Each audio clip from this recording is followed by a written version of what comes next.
Vamos a dar inicio a nuestra clase de hoy. El contenido que vamos a ver en lo que resta de esta semana es el capítulo 42. Eso sumado al video que van a ver ustedes de radiactividad y a unos problemas que se les van a dar propuestos de radiactividad. Eso va a ser el contenido del examen número 4. Repito, capítulo 42, video de radiactividad más problemas propuestos de radiactividad. Ese va a ser el contenido del examen número 4. Va a haber un video de relatividad, pero ese no se va a evaluar en el examen. ¿Ok? Entonces el de relatividad no, que solamente es física atómica, o sea, capítulo 42, más radiactividad. Eso es lo que se va a evaluar en el examen. Entonces, vamos a comenzar entonces con el tema de física atómica. Vamos a hablar de los primeros modelos atómicos, de los números cuánticos y un poquito de la tabla periódica.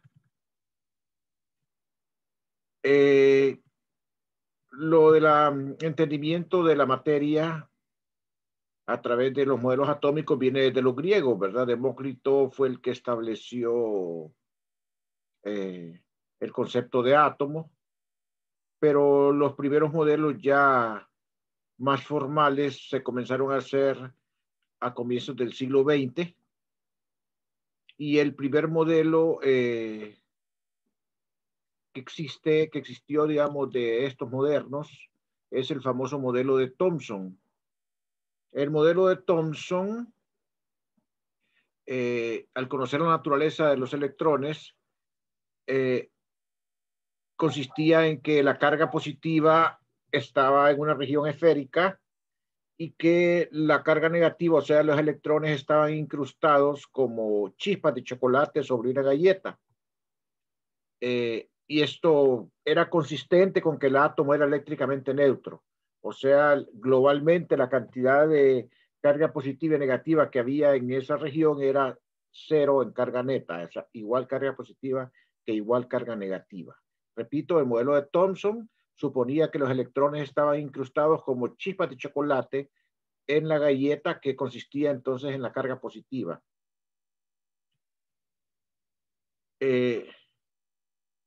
Mucho tiempo se consideró el modelo de Thomson como válido hasta que llegó Ernst Rutherford, quien realizó un experimento que consistía en lanzar partículas alfa. Las partículas alfa son núcleos de helio y las cuales eran lanzadas hacia una lámina de oro. La mayoría de las partículas alfa que eran lanzadas a la lámina de oro pasaban, no eran ni deflectadas siquiera. Algunas partículas se deflectaban de manera muy notoria, regresando prácticamente a la fuente. Era como si rebotaran en un ángulo de 180 grados. Estos resultados no concordaban con el modelo de Thomson, ya que este no predecía la baja deflexión de la mayoría de las partículas, ni la deflexión a ángulos muy grandes. Ni siquiera predecía que los electrones podían ocasionar estas colisiones, y ya que la distribución de la carga en todo el volumen no causaría estas desviaciones. Entonces, esas desviaciones que manifestaban el experimento de Rutherford no podía ser explicado por el modelo de Thomson. Por lo tanto, habría que cuestionarse el modelo de Thomson. Era necesario hacerse un cuestionamiento del modelo de Thomson. Aquí tenemos una ilustración de los dos modelos, del modelo de Rutherford y del modelo de Thomson.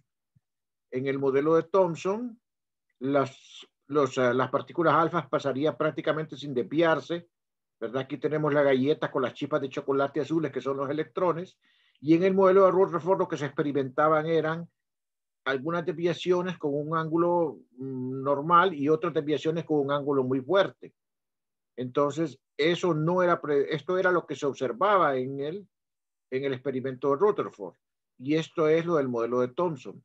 Entonces, el modelo de Rutherford lo que hizo fue que dijo, bueno, Para explicar esas desviaciones, vamos a suponer que la carga positiva está concentrada en una región muy pequeña del espacio y que los electrones orbitan en una región aquí alrededor de los electrones en una región mucho más grande. O sea que la densidad acá en esta región es baja porque los electrones están distribuidos en una región mucho más grande que la región donde están los protones. A esta región donde están los protones pequeña se le llamó núcleo y a esta región donde están los electrones se le llamó nube electrónica. Entonces resulta que en el modelo de Rutherford las partículas alfa sí podían ser dispersadas ángulos notorios, como se puede ver aquí en la figura. Entonces, ahí es donde sustituyó el modelo de Rutherford al modelo de Thomson para explicar precisamente ese experimento. Aquí está explicado los resultados del experimento de Rutherford y el modelo, ¿verdad? En este modelo, la carga se concentra en una región pequeña del espacio, o sea, el núcleo atómico, y los electrones estaban orbitando alrededor del núcleo a una distancia muy grande, ¿verdad? Bueno, aún así el modelo de Rutherford no era suficiente porque comenzó a mostrar también algunas fallas con la fenomenología. Es decir, cuando hablamos de fallas con la fenomenología, significa que habían unos desajustes entre el modelo de Rutherford y el experimento, los experimentos que se estaban descubriendo. Por ejemplo, el hecho de que los electrones orbitaban en torno alrededor del núcleo iban a hacer que emitieran radiación electromagnética de acuerdo a la teoría de Maxwell. La teoría de Maxwell decía que cualquier carga acelerada emitía radiación. Entonces, si el electrón está moviéndose alrededor del núcleo, está emitiendo radiación.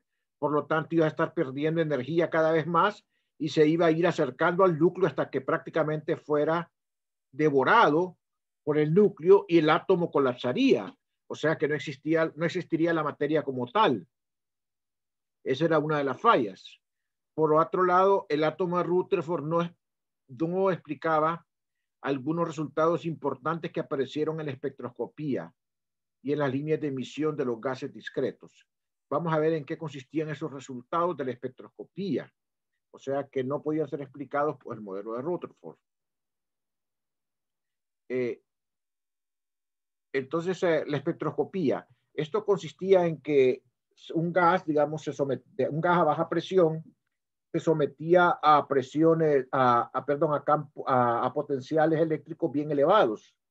Entonces el gas, cuando se sometía a estas condiciones, comenzaba a emitir luz y mediante un prisma, esta luz se podía separar, ¿verdad? O también mediante un espectrómetro se podía separar y formar lo que se llama el espectro. El modelo de Rutherford no predecía que la radiación debería ser continua, predecía que la radiación debería ser continua. O sea, predecía de que lo que se mirara fuera una distribución continua de energía en la dispersión, en el espectro que iba a dar el espectrómetro.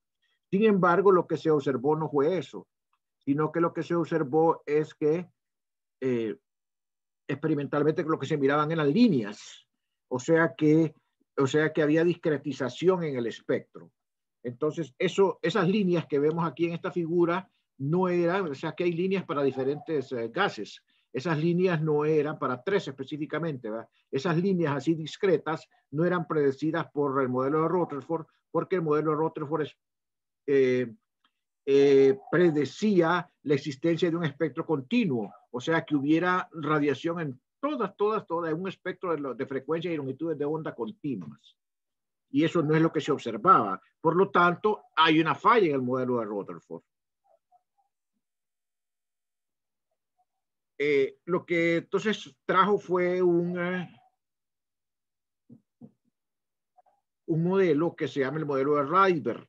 El modelo de Rydberg era para tratar de explicar esos espectros que se observaban en los gases que vimos antes.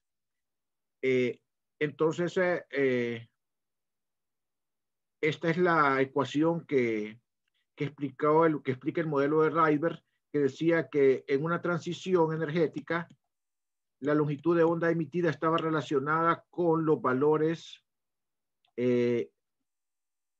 con números enteros, así como, digamos, de esta manera, ¿verdad? había un entero NF y un entero NI, y entonces la transición energética, o sea, la longitud de onda estaba asociada con números enteros de esta manera. Y esta era una constante, este RH era una constante que se conoce como constante de Rydberg.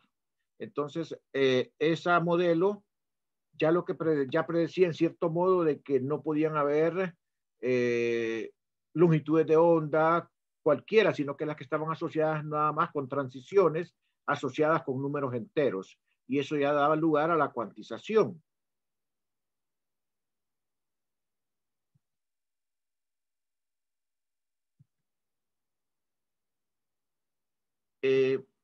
Sin embargo, digamos, eso no era explicado por el modelo o sea, los resultados de Rydberg no eran explicados de los experimentos de Rydberg no eran explicados por el modelo de Rutherford.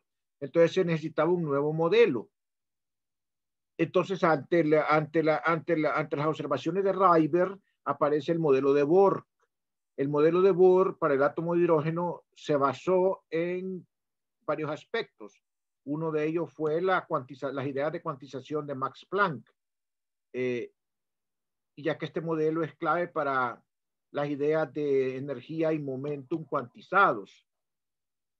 El resultado del modelo de Bohr resulta ser una combinación de varias ideas de los resultados previos, experimentales previos.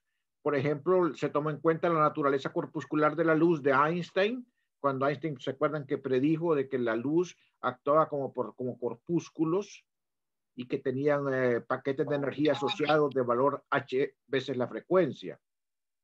También toma en cuenta la teoría cuántica de Planck y también el modelo de Rutherford de que el átomo estaba dimensionado de tal forma que la carga positiva estaba en una región limitada del espacio llamada núcleo y que la carga negativa estaba dispersa en una región mucho más grande, ¿verdad?, alrededor del núcleo. Entonces, esas tres ideas, la cuantización de Planck, el modelo corpuscular de la luz de Einstein y el modelo de Rutherford fueron las bases para el modelo de Bohr, el cual se iba a basar en la cuantización de la energía y la cuantización del momentum angular. Y ese modelo iba a explicar, el modelo de Bohr sí iba a explicar satisfactoriamente el modelo el experimento de Rydberg, que aparecía en los espectros de los gases. Para hacer su modelo, entonces Bohr hizo varios postulados, ¿verdad?, o suposiciones. Los postulados o suposiciones que hizo Bohr para su modelo los vamos a enunciar aquí. Primero, la fuerza coulombiana entre el electrón y el protón produce una aceleración centrípeta en el electrón. O sea, no va a causar una aceleración lineal, sino que una aceleración centrípeta. Va a hacer que el electrón se mueva en una órbita circular alrededor del núcleo. Solamente ciertas órbitas son permitidas en el átomo. Estas son estables y no emiten radiación aun y cuando exista aceleración centrípeta. Eso ya va en contra de los resultados de Maxwell, que decía que cualquier partícula cargada, acelerada, iba a emitir radiación.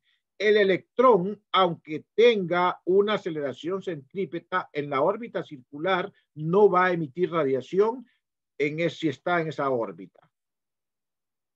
La energía en cada uno de estos niveles es constante, o sea, mientras el electrón esté en una de esas órbitas, su energía va a ser constante.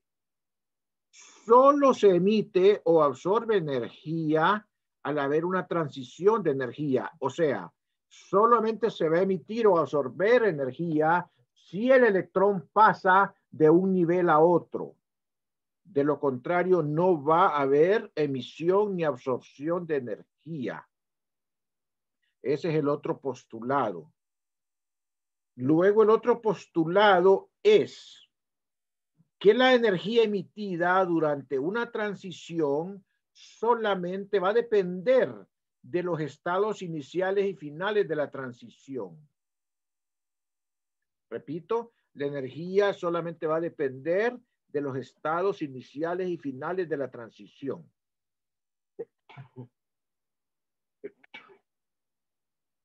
Disculpen. El otro postulado es que la diferencia de energía se relaciona con la frecuencia del fotón emitido mediante la relación valor absoluto de la energía inicial menos la energía final igual a H veces la frecuencia. Le ponemos valor absoluto porque en una transición de un estado de mayor energía a uno de menor energía, la energía final es menor y por lo tanto esa resta va a ser negativa y queremos nosotros entonces relacionarlo con la frecuencia y con H, que son cantidades positivas, y por eso le ponemos valor absoluto. El otro postulado es que el tamaño de la órbita, o sea, el radio de la órbita, va a depender del momento angular del electrón, el cual está cuantizado al igual que la energía. Entonces, si el radio de la órbita, o sea, el tamaño de la órbita, va a depender del momento angular, y si el momento angular está cuantizado, el radio también va a estar cuantizado. Por eso es que solamente se pueden dar algunas órbitas. Entonces, el modelo de Bohr parte de dos cosas fundamentales matemáticamente.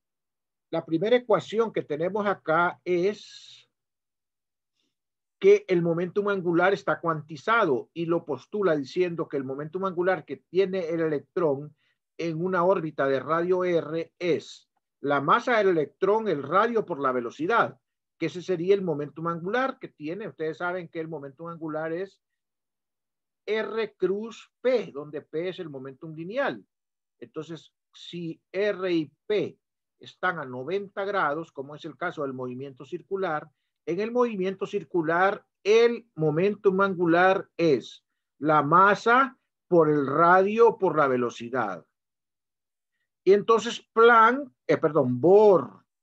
Bohr postula de que ese momento angular es múltiplos enteros de una cantidad que es h barra, la constante h barra que está aquí.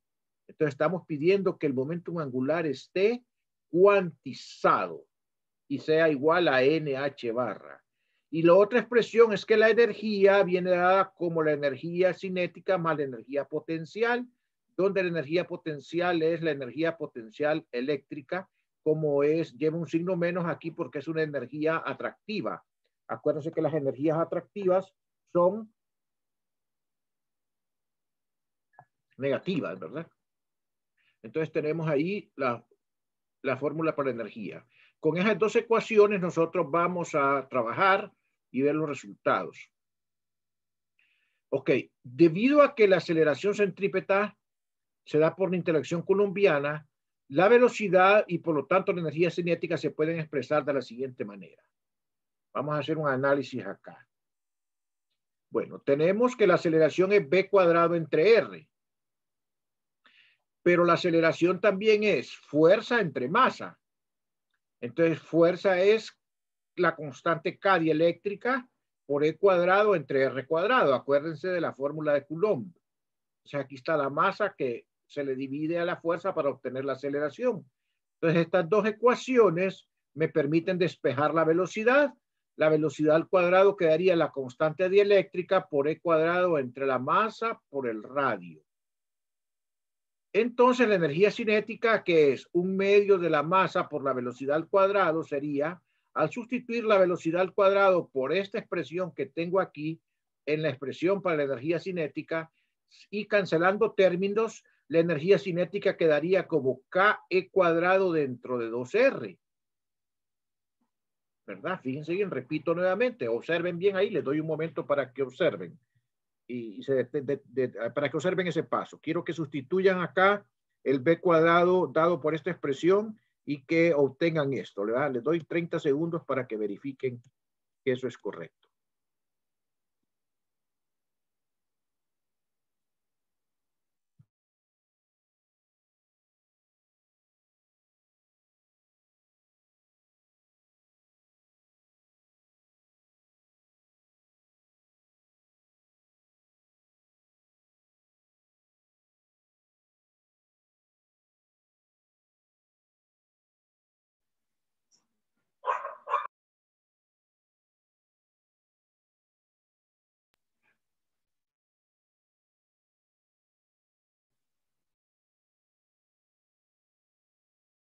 Bien, una vez que hemos verificado eso, entonces nosotros vamos a escribir la energía total. Entonces vamos a escribir la cinética que está acá, que es K cuadrado entre 2R menos la potencial, que es K cuadrado entre R. Entonces eso da menos K cuadrado entre 2R. Esa es la energía total que tiene el electrón. Es negativa porque está ligado al núcleo. Eso significa que la energía es negativa. Bueno, continuamos con los resultados. Se mencionó que las órbitas permitidas, o sea, los radios, dependían del momento angular cuantizado. Eso se observa de forma clara al obtener una expresión para el radio correspondiente a cada nivel de energía. Eso es lo que vamos a hacer ahora, obtener una expresión para el radio y ver que debido a que el momento angular está cuantizado, el radio también va a estar cuantizado. Entonces, bien. Partimos de que MBR es NH barra. Y partimos entonces de que al ser así, si yo despejo acá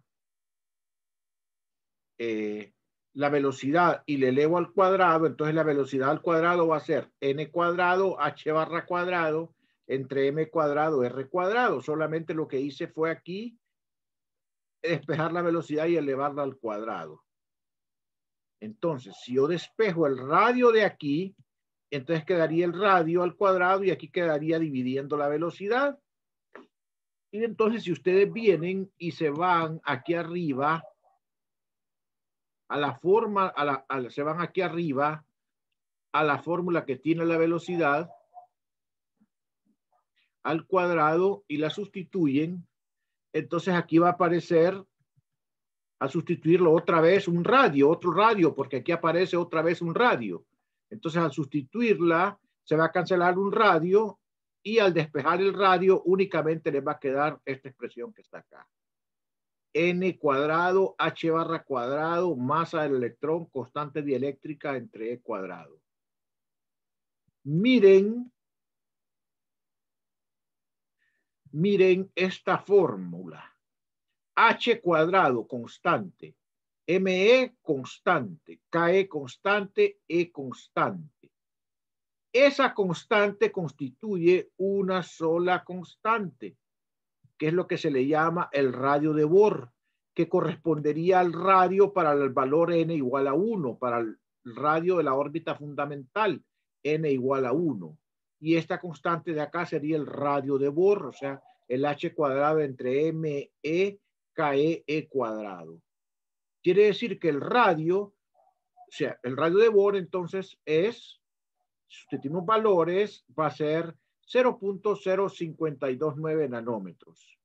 Y entonces, ¿cómo podemos escribir cada radio cuantizado? Pues va a ser n cuadrado veces el radio de Bohr. O sea, n cuadrado por 0.0529 nanómetros. Y entonces esas son las órbitas cuantizadas. ¿Alguna pregunta?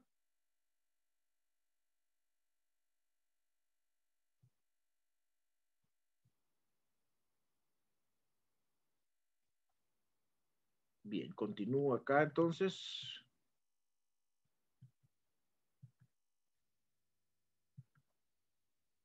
También nosotros podemos encontrar los valores de la energía que tiene entonces el electrón en cada uno de los estados. Vamos a sustituir el valor de Rn que tenemos en la fórmula para la energía. La energía, ustedes sabían que era, ya la habíamos calculado acá, era menos Ke cuadrado entre E cuadrado entre 2R. Si sustituimos el valor de R cuantizado que ya encontramos acá y cancelamos los términos que corresponden, vamos a encontrar nosotros que la energía tiene una expresión de la forma menos Ke cuadrado entre 2 a 0 por 1 entre N cuadrado. Nuevamente, si ponemos N igual a 1 acá, este valor menos este valor Ke cuadrado sobre 2 a 0 cuadrado va a ser lo que se llama la energía del estado base, o sea, la energía del estado fundamental. Esa energía la podemos calcular y resulta que en electronvolts esa cantidad que está ahí es 13.606 electron volts. Entonces la energía de cualquier estado se puede escribir como menos 13.606 electron volts entre n cuadrado. Si ustedes la quieren en joules, solo multiplican este 13.606 por 1.6 por 10 a la menos 19 y eso les va a dar la energía de cada estado en joules.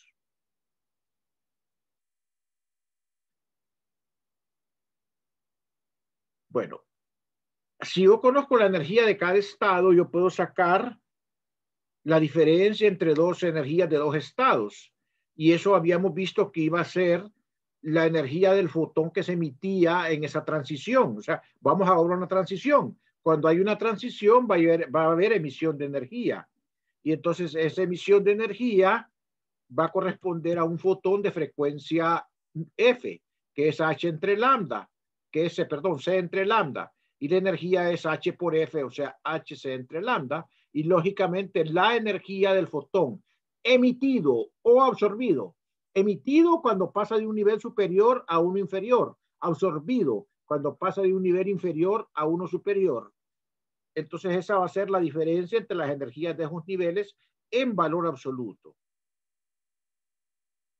Entonces, si nosotros tenemos que estas energías vienen dadas como el radio de Bohr, como la energía fundamental, ¿verdad? Y aquí esta cantidad que está acá, E cuadrado entre H, o sea, sustituimos acá la ecuación, esta que está aquí, esta ecuación que está aquí, ya quitándole el signo menos porque solamente vamos a restar. Entonces, ¿qué vamos a poner aquí? Vamos a poner el N final y aquí el N inicial para que esta cantidad sea positiva, ¿verdad? Entonces, esta diferencia, entonces va a ser, ¿verdad? Estamos suponiendo aquí que N final es menor que N inicial, ¿verdad? Por eso la estamos poniendo así. O sea, es una transición, esa es una energía que se emite, o sea, va, por ejemplo, del nivel 3 al nivel 2, del nivel 2 al nivel 3. Entonces aquí sería 1 entre 2 menos 1 entre 3, que es mayor, que es positivo. Entonces, hay una emisión, por lo tanto, esto es positivo. Y entonces tenemos acá que la longitud de onda se puede calcular de esta manera porque esto es F entre C y eso es 1 entre lambda. Y entonces vean la forma que tiene esto comparada con la fórmula de Rayber. Es la fórmula de Rayber colocando acá la constante de Rayber como todo este término que está aquí.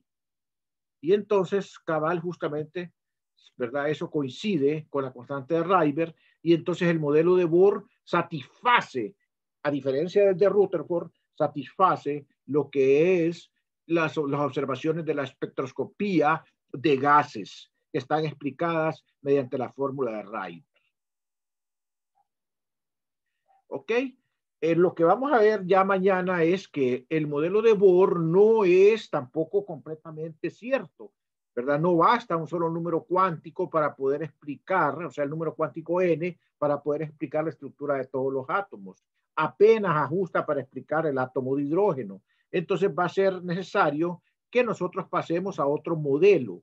Y ese modelo precisamente va a consistir en los modelos que explica la mecánica cuántica, la ecuación de Schrödinger, que predice entonces la existencia de los números cuánticos. Voy aquí ahorita mientras tomo la captura de pantalla, tal vez ustedes tienen alguna reflexión, algo que decirme.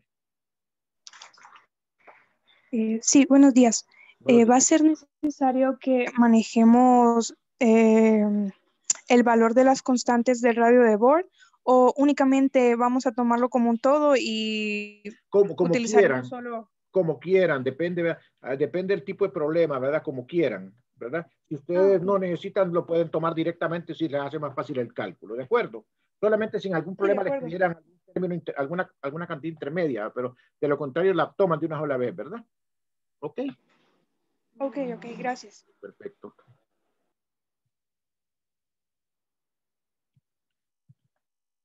Me esperan un segundito que estoy tratando de hacer aquí una captura de pantalla.